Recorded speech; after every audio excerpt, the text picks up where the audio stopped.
ونحن على ذلك من الشاهدين الشاكرين والحمد لله رب العالمين. പ്രിയപ്പെട്ട സഹോദരന്മാരെ, അല്ലാഹുവിൻ്റെ മഹത്തായ അനുഗ്രഹത്താൽ 10 ദിവസം നീണ്ടു നിൽക്കുന്ന നമ്മുടെ സൂറത്തുൽ വാഖിയ വചനപ്പൊരുളുകളിലൂടെയുള്ള ഈ യാത്ര അവസാനിക്കാറായി. നാളത്തോടുകൂടെ ഇൻഷാ അല്ലാഹ് ഈ വേദി ദുആ ചെയ്ത് നമുക്ക് അവസാനിപ്പിക്കാം. രാത്രി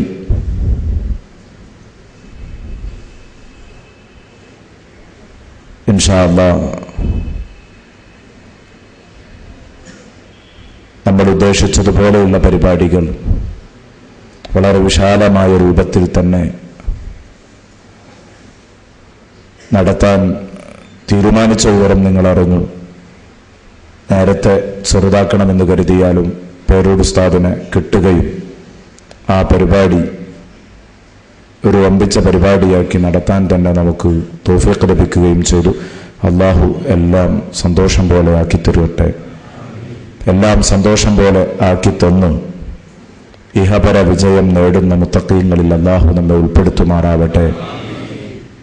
ആമീൻ എന്ന് ദുആ ചെയ്തു വിഷയത്തിലേക്ക് കടക്കുകയാണ്.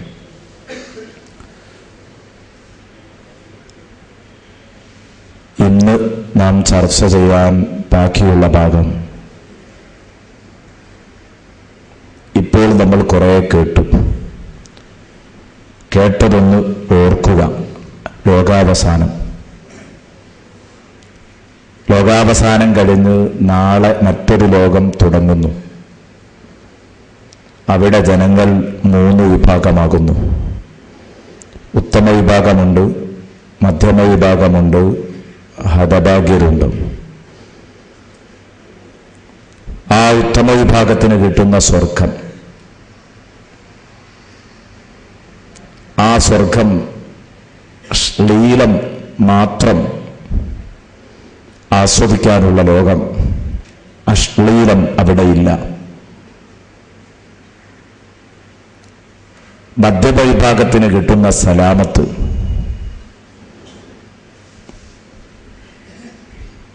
സ്വർഗത്തിലെ ഇഹലോക തരുണികൾ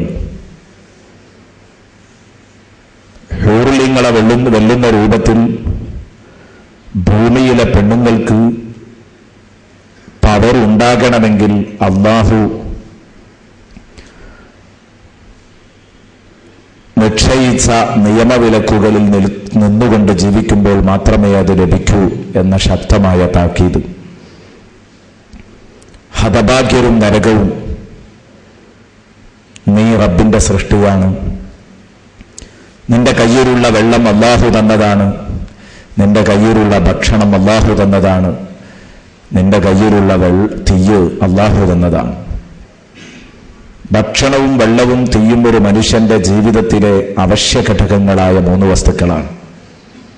ആ അവശ്യ വസ്തുക്കൾ മുൻനിർത്തിയിട്ട് റബ്ബ് ചോദിച്ചു, ഈ അനുഗ്രഹങ്ങളൊക്കെ ചെയ്തു തന്നിട്ട് നീ എന്തുകൊണ്ട് എന്നോട് ശുക്ർ കാണിക്കുന്നില്ല? അതിലുപരി തീ അനുഗ്രഹത്തോടൊപ്പം തന്നെ അതിൻ്റെ ഒക്കെ മുമ്പ് തീയിനെ ഞാൻ വലിയ പാഠമായിട്ടാണ് നിനക്ക് അവതരിപ്പിച്ചത്. തദ്കിറ എന്നതിന് മഹാന്മാർ അർത്ഥം കൊടുത്തത് തദ്കീറൻ ലിനാരി ജഹന്നം, നരകാഗ്നിയെ ഓർമ്മിപ്പിക്കാനാണ് തീയ്. എന്നിട്ട് നീ എത്ര കണ്ട് ഉൾക്കൊണ്ടു? ഇതൊക്കെയാണ് നമ്മളിപ്പോൾ പറഞ്ഞെത്തിയ ഭാഗം. ഇനി പറയാൻ പോകുന്നത്, ഇന്ന് സംസാരിക്കാൻ പോകുന്നത് വിശുദ്ധ ഗ്രന്ഥവും അതിനോട് കാണിക്കുന്ന അലംഭാവവും. വിശുദ്ധ ഗ്രന്ഥത്തോടുള്ള അലംഭാവം, ഇതാണ് ഇന്ന് നമ്മൾ സംസാരിക്കുന്ന വിഷയം. ഈ പറഞ്ഞ കാര്യങ്ങളൊക്കെയും ഇതാര് പറഞ്ഞതാണ്? ഖുർആനിന്റെ വാക്കുകളാണ്. ഖുർആനിന്റെ വാക്കുകളാണെന്നതുകൊണ്ട് തന്നെ ഒരിക്കലും ഇതേക്കുറിച്ച് ചെവി കൊടുക്കാതിരിക്കാൻ പറ്റില്ല. ഇനി നിങ്ങൾ അങ്ങോട്ട് തള്ളിക്കളഞ്ഞു എന്ന് വെക്കുക. സ്രഷ്ടാവിന്റെ വാക്കാണ്, സ്രഷ്ടാവിന്റെ വാക്കെന്ന നിലക്കത് കേൾക്കണം, എല്ലാം ശരി. പക്ഷേ എനിക്കും നിങ്ങൾക്കും സൗകര്യമില്ല അത് കേൾക്കാൻ. എന്നാൽ ഖുർആനിന് വല്ല മോശവുമുണ്ടോ? ഇല്ല. ഖുർആനാണ്. ഖുർആനിന്റെ പവർ എന്താണെന്ന് വ്യക്തമാക്കുന്നു. അത് നിങ്ങൾ അംഗീകരിക്കേണ്ടതായിരുന്നു എന്ന് വ്യക്തമാക്കുന്നു. ഖുർആനിനൊരു നഷ്ടവും അതുകൊണ്ടൊന്നും വരാനില്ല. ഖുർആൻ അള്ളാഹുവിന്റെ കലാമാണ്. പടച്ചറബിനും ഒരു നഷ്ടവും അതുകൊണ്ട് വരാനില്ല. ഭൂമി ലോകത്തുള്ള മനുഷ്യരെല്ലാം അള്ളാഹുവിനെ ആരാധിച്ചു. എന്നാൽ അള്ളാഹുവിന് ഒരല്പമെങ്കിലും പവർ വർദ്ധിക്കുമോ? ഇല്ല. ഭൂമി ലോകത്തുള്ള സർവ്വ വസ്തുക്കളും അള്ളാഹുവിനെ ആരാധിക്കുന്നതിൽ നിന്ന് വിട്ടുനിന്നു എന്ന് സങ്കല്പിക്കുക. എന്നാൽ അള്ളാഹുവിന് വല്ല കോട്ടവും സംഭവിക്കുമോ? അതുമില്ല. നേട്ടം ലഭിക്കുന്നതും കോട്ടം സംഭവിക്കുന്നതും മനുഷ്യരായ നമുക്ക് തന്നെയാണ്. ഫലാ ഉഖ്സിമു ബിമവാഖിൻ നുജൂം വഇന്നഹു ലഖസമുൻ ലൗ തഅലമൂന അളീം ഇന്നഹു ലഖുർആനുൻ കരീം ഫീ കിതാബിൻ മക്നൂൻ ലാ യമസ്സുഹു ഇല്ലൽ മുതഖറൂൻ. ഇതാണ് ഖുർആൻ. ഫലാ ഉഖ്സിമു ബിമവാഖിൻ നുജൂം. പടച്ച റബ്ബ് പറയുന്ന ഫലാ ഉഖ്സിമു ബിമവാഖിൻ നുജൂം, നക്ഷത്രങ്ങളുടെ അസ്തമാന സ്ഥാനങ്ങൾ, നക്ഷത്രങ്ങൾ അസ്തമിക്കുന്ന സ്ഥാനങ്ങൾ, നക്ഷത്രങ്ങൾ ചെന്നു വീഴുന്ന സ്ഥാനങ്ങൾ, അവയുടെ അസ്തമയ സ്ഥാനങ്ങൾ, അത് പിടിച്ച് ഞാൻ സത്യം ചെയ്യേണ്ടതില്ല. ഫലാ ഉഖ്സിമു ബിമവാഖിൻ നുജൂം, നക്ഷത്രങ്ങൾ കൃത്യമായി ഉദിക്കുകയും അസ്തമിക്കുകയും ചെയ്യുന്നു. സൂര്യൻ കൃത്യമായി ഉദിക്കുന്നു, അസ്തമിക്കുന്നു. ചന്ദ്രൻ വരുന്നു, അസ്തമിക്കുന്നു. ഇതൊക്കെ ലോക പ്രാപഞ്ചിക പ്രതിഭാസങ്ങളിലെ അത്ഭുതങ്ങളാണ്. അതൊക്കെ പിടിച്ച് അള്ളാഹു സത്യം ചെയ്യുന്ന ശൈലിയുണ്ട്. ചിലപ്പോൾ സൂര്യനെ പിടിച്ച് സത്യം ചെയ്യും, ചിലപ്പോൾ ചന്ദ്രനെ പിടിച്ച് സത്യം ചെയ്യും, ചിലപ്പോൾ നക്ഷത്രത്തെ പിടിച്ച് സത്യം ചെയ്യും. എല്ലാം ചെയ്യാറുണ്ട്. ഫലാ ഉഖ്സിമു ബിമവാഖിൻ നുജൂം, സൂര്യൻ അസ്തമിക്കുന്ന, നക്ഷത്രങ്ങൾ അസ്തമിക്കുന്ന സ്ഥാനങ്ങൾ സാക്ഷിയാണ്. നേരെ അതിന്റെ അർത്ഥം ഫലാ ഉഖ്സിമു ബിമവാഖിൻ നുജൂം എന്ന് പറഞ്ഞാൽ നേരെ അതിന്റെ അർത്ഥം പലപ്പോഴും സത്യം ചെയ്യുന്നു എന്ന് പറയുമ്പോൾ, അള്ളാഹു സാക്ഷ്യപ്പെടുത്തുന്നു എന്ന് പറയുമ്പോൾ ചിലപ്പോൾ സ്വാഭാവികമായി അറബി ഭാഷയെക്കുറിച്ച് കുറച്ചെങ്കിലും അറിയുന്ന ഒരാൾ സംശയിച്ചേക്കാം, ലാ ഉഖ്സിം എന്ന് പറഞ്ഞിട്ട് സത്യം ചെയ്യുന്നു എന്നെങ്ങനെ അർത്ഥം പറയുന്നത്. ഖുർആനിനെ വിമർശിച്ച ചിലർ വിമർശിച്ച ഒരു വിമർശനമാണത്.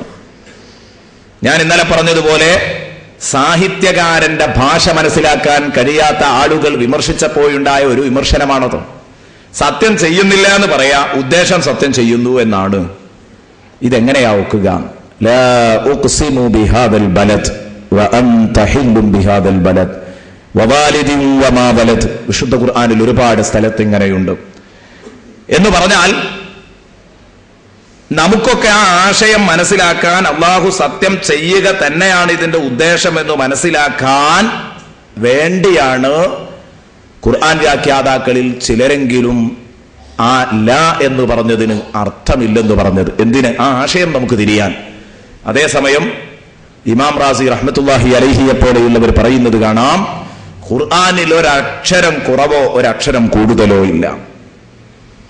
ഖുർആനിൽ ഒരക്ഷരം കുറവോ ഒരക്ഷരം കൂടുതലോ ഇല്ല. പിന്നെ നമുക്ക് തിരിയാൻ വേണ്ടി മഹാന്മാർ ചിലപ്പോ പെട്ടെന്ന് അങ്ങനെ പറയുമ്പോ പെട്ടെന്ന് മനസ്സിലാക്കാൻ കഴിഞ്ഞില്ലെങ്കിലോ എന്ന് കരുതിയിട്ട് കൃത്യമായി